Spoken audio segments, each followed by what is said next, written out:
When March arrives in our gardens, winter is so close to ending and spring is excitingly just around the corner. Now there are certain jobs that we can do in our greenhouse at this time of year to keep our plants as happy and healthy as possible. So in this video, I'm going to share 5 greenhouse jobs for March.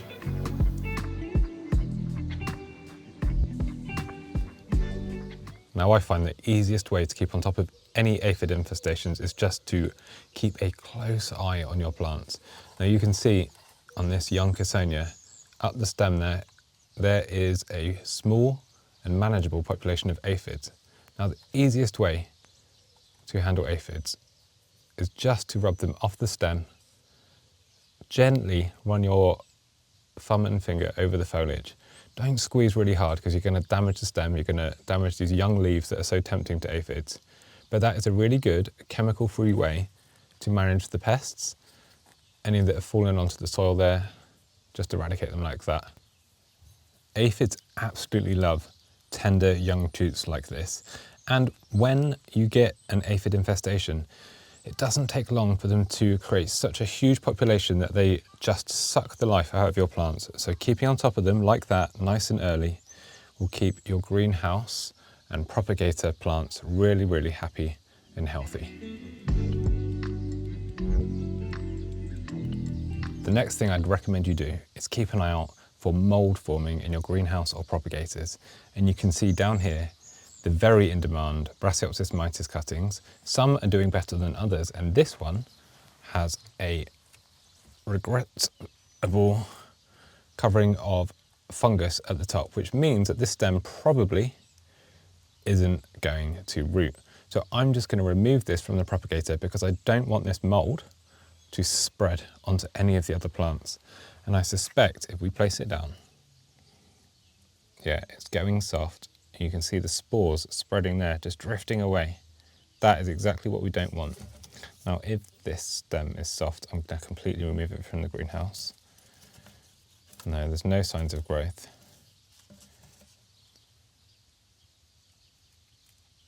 This part is falling away. Remove it. We don't want it to spread. We want to keep all the other plants around it happy and healthy. Now, this is just a natural part of horticulture. It doesn't always succeed, and sometimes you get mold, sometimes plants die. Remove these ones and the rest of your plants will be happy. It's just a part of the process, and part of the fun of gardening is keeping an eye on it, especially at the time of year when you might be starting to water your plants but the temperatures haven't quite lifted yet.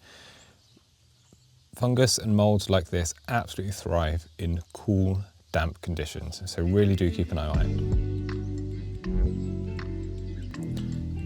Now, any big plants, like these Brugmansia Charles Grimaldi that I've overwintered in these pots, are starting to grow away. And at this time of year, we do get some warm, sunny daytime temperatures. So during the day, I'll move these outside to let air move around. It's going to help just deter any mold or rot that we've just seen on other plants. It's going to get them slowly acclimatized to the warming daytime conditions, but don't leave them outside yet. In March, we so often experience a fool's spring. Now, it's called fool's spring because it's lovely and warm and we all get tempted to go down the garden centre and buy loads of tender bedding plants, but we're not quite there yet. Nighttime temperatures still drop away to below freezing.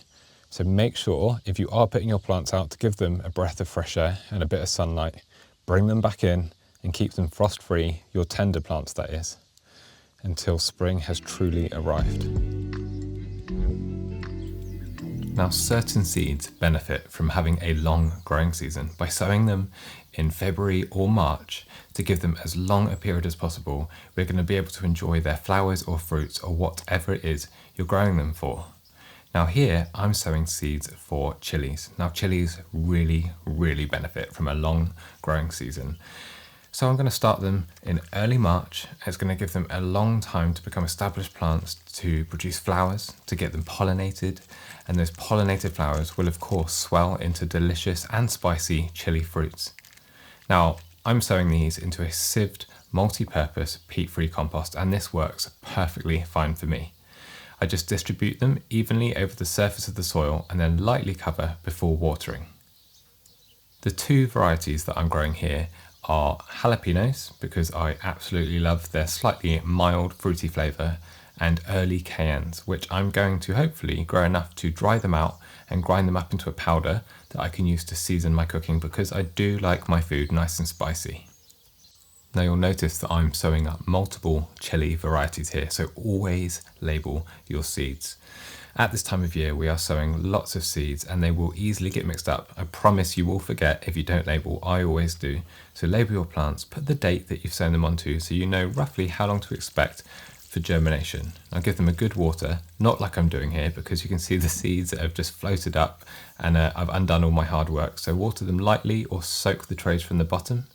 And then with plants like this that love heat, put them into a heated propagator or into a sunny windowsill. And then I like to cover the pots with a sheet of perspex or a plastic bag, and that just keeps all the humidity there to help germination. Now it's not just sowing seeds that we can do at this time of year. You might remember in our Jobs for February video, we sowed seeds for Cobea scandens, which is a climbing plant. Now climbers are another plant that benefit from being sown early because you're going to give them a head start. They're going to become established, and then when the weather warms outside, you can get them planted out and they will romp away and climb really, really quickly. But because these have germinated, we've got good sized seedlings here. I'm just gently pricking them out. Now I just used a stick to tease out the roots very, very delicately, taking care not to crush the stem or the seed leaves when I'm pricking it out. Then using multi-purpose compost, always peat free, I gently firm it down into a 9cm pot. It's a good size to put on large seedlings. Create a hole that we're going to insert this seedling, and then be gentle. Now the advice is always to not hold by the stem, because then you can't crush the stem. So I'm sort of breaking the rules a bit here, but if you're gentle with the leaves and the stem, you'll be fine, but be very gentle. These plants, these young plants, are extremely tender, and the delicate vascular system in the stem can easily be crushed, so do not apply lots of pressure. Gently firm around those delicate roots, and then repeat until all your seedlings are potted on. And then once again, we're going to give these a good water so that the young seedling roots are surrounded by lots of hydration. These plants will now grow away really, really quickly. We've sown them nice and early, so we're going to have good climbing plants ready to be planted out when spring has well and truly arrived in April and May in the Grow Paradise garden. Now you can also pot on plants into plug trays like this. We do this on the nursery, and this is great. It's a really good space-saving way to allow your seedlings to grow larger. Hopefully, following these 5 tips will help you grow happy and healthy plants, whether it's in your greenhouse, in a heated propagator, or perhaps on a sunny windowsill. Thank you so much for watching. Don't forget to hit subscribe if you found this video helpful, and I will see you all in the next one.